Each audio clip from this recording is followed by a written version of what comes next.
Assalamualaikum warahmatullahi wabarakatuh. Perkenalkan, nama saya Don Majid. Saya dari kelas MJ 502. Di sini saya akan mempresentasikan tentang sistem informasi manajemen, kerangka materi dari sesi 1 sampai sesi 7.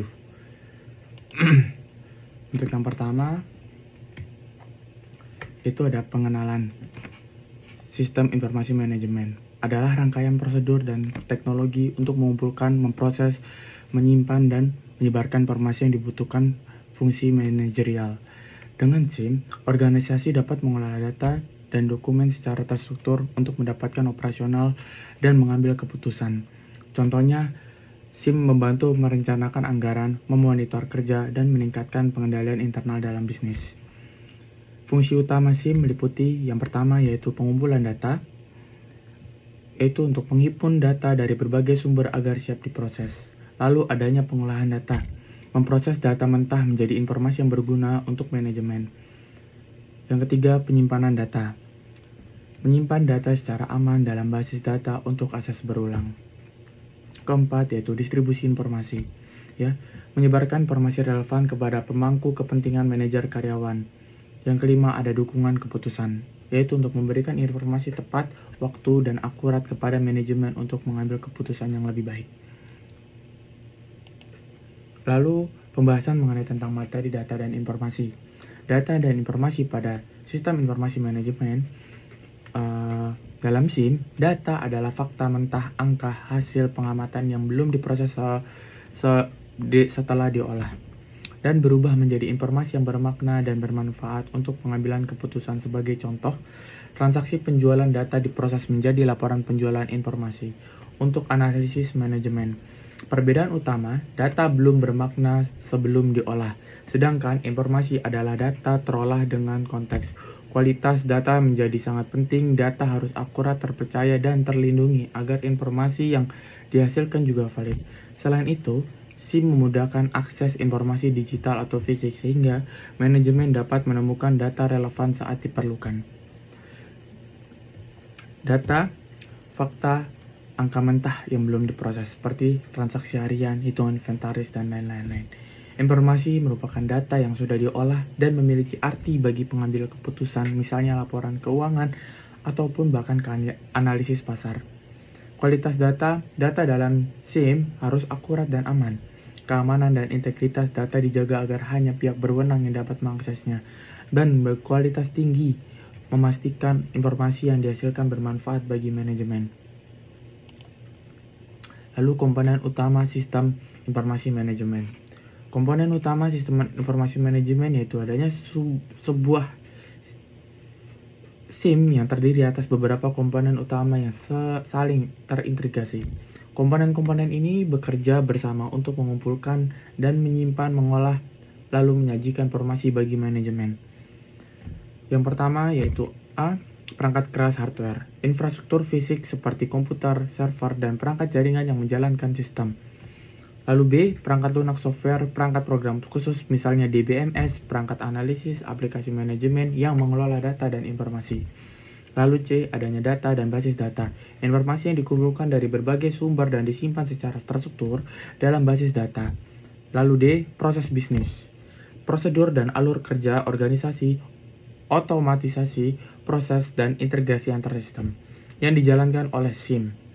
Lalu sumber daya manusia, penggunaan SIM, manajer, analisis, staf IT, serta pengelatihan dan pengembangan SDM yang menjamin SIM berjalan efektif. Sistem komponen saling berkaitan, misalnya hardware dan software membentuk platform IT, sedangkan SDM dan proses bisnis menentukan bagaimana data dikelola dan digunakan dengan baik. Lalu, materi tentang DBMS dan CBI pada SIM. DBMS yaitu Data Management System adalah perangkat lunak yang mengelola basis data. DBMS memfasilitasi pembuatan, penyimpanan, pemanggilan, pembaruan, dan penghapusan data dalam basis data. Dengan DBMS, organisasi dapat menyimpan dan data secara terpusat dan terstruktur, meminimalkan duplikat data, serta mengontrol keamanan akses data. Contoh DBMS populer meliputi MySQL, PostgreSQL, Oracle, dan SQL Server. Dalam SIM, DBMS berperan sebagai tulang punggung penyimpanan data operasional dan informasi manajerial. Lalu CBIS. CBIS adalah Computer Based Information System, adalah sistem umum untuk sistem informasi berbasis komputer.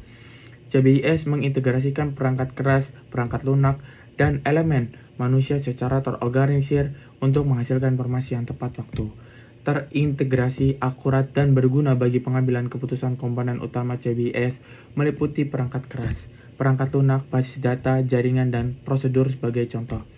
SIM yang mengandalkan komputerisasi CBIS menggunakan server hardware, aplikasi basis data, software atau DBMS, data terpusat database, LAN atau Internet Network, serta SOP penggunaan sistem prosedur.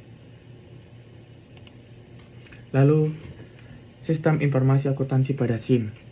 Sistem informasi akuntansi atau SIA adalah bagian dari SIM yang khusus menangani informasi keuangan di sini. SIA merupakan rangkaian proses, perangkat lunak, dan prosedur yang digunakan organisasi untuk mengumpulkan, penyimpanan, pengolahan, dan menghasilkan informasi keuangan yang relevan dan akurat. Tujuan SIA di sini adalah membantu percatatan transaksi keuangan, penyusunan laporan keuangan, serta mendukung pengambilan keputusan berdasarkan data keuangan. SIA juga biasanya dilengkapi kontrol internal guna menjamin keadilan dan keandalan dan keamanan informasi keuangan. Fungsi utama SIA meliputi yaitu untuk mengumpulkan data transaksi keuangan, yaitu penjualan, pembelian, pembiayaan, dan sebagainya, dan memasukkannya ke dalam sistem. Lalu ada pemrosesan data transaksi tersebut menjadi informasi, misalnya perhitungan biaya, laba, maupun saldo akun. Lalu menyimpan data dan transaksi keuangan yang dapat diakses di masa depan. Selanjutnya, menghasilkan laporan keuangan raca, laba atau rugi, lalu arus kas, dan juga laporan manajemen lainnya untuk kebutuhan analisis dan pelaporan. Dan yang terakhir, menyediakan basis informasi akuntansi yang andal sebagai dasar pengambilan keputusan manajemen terkait keuangan. Dengan demikian, SIA memastikan data keuangan diolah secara sistematis sehingga manajemen memperoleh informasi yang akurat dan dapat dipercaya untuk merencanakan strategi bisnis dan mengendalikan sumber daya keuangan. Jenis-jenis sistem informasi manajemen. Yang pertama ada Supply Chain Management (SCM). Sistem informasi untuk mengelola rantai pasok, mengintegrasikan data dari pemasok hingga konsumen akhir dengan SCM. Perusahaan memiliki visibilitas penuh atas alur pasokan bahan baku dan produk jadi. Lalu B. Office Automation System atau OAS. Sistem otomatis kantor yang mengintegrasikan komputer dan perangkat komunikasi antar departemen. OAS mempermudah kolaborasi, misalnya untuk mengirim dokumen, mengirim email, dan menyusun jadwal bersama. Ada Enterprise Resource Planning atau ERP, ya, sistem terintegrasi yang mencakup model-model keuangan, produksi, SDM, dan juga lain-lain. ERP menyatukan unit kerja perusahaan sehingga informasi akuntansi di sini serta persediaan SDM dan lain-lain berada dalam satu sistem yang terpadu. Knowledge Work System atau QIS. Sistem yang mendukung pengolahan pengetahuan knowledge di dalam perusahaan. QIS memungkinkan berbagai informasi dan insight antar karyawan, sehingga meningkatkan efektivitas pekerjaan berdasarkan pengetahuan kolektif. Executive System Support System (ISS). Sistem pendukung yang dirancang untuk manajemen puncak. ISS menyajikan data strategis dan visualisasi. Grafik dashboard membantu eksekutif dalam merumuskan kebijakan dan memantau kinerja organisasi. Lalu ada F. Decision Support System (DSS). Sistem mendukung keputusan untuk manajemen menengah atau atas. DSS menggunakan data, model, dan alat analisis untuk membantu manajer mengevaluasi alternatif sebelum memutuskan. Pembahasan lebih detail di sini. Ya. Lalu Transaction Processing System (TPS). Sistem yang menangani pemrosesan transaksi, ya, yang rutin dengan volume besar. Contohnya kayak gaji, inventaris, dan penjualan. Ya, TPS mengotomatisasi pencatatan transaksi hingga harian agar data terjaga akurasinya. Setiap jenis SIM di atas berfokus pada fungsi atau skala tertentu dalam organisasi. Namun semuanya sama-sama mendukung tujuan manajerial.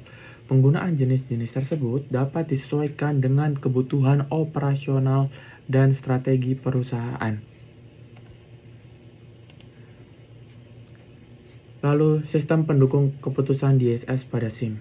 Ya, sistem pendukung keputusan DSS pada SIM adalah bagian dari SIM yang direncanakan untuk membantu pengambilan keputusan.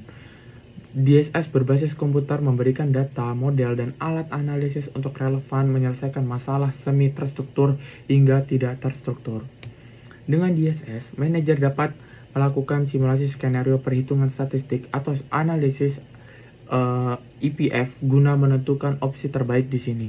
Contohnya, DSS dapat menggabungkan data keuangan dengan proyeksi pasar, memilih strategi investasi yang optimal. DSS memiliki beberapa tujuan utama pengambilan keputusan perusahaan.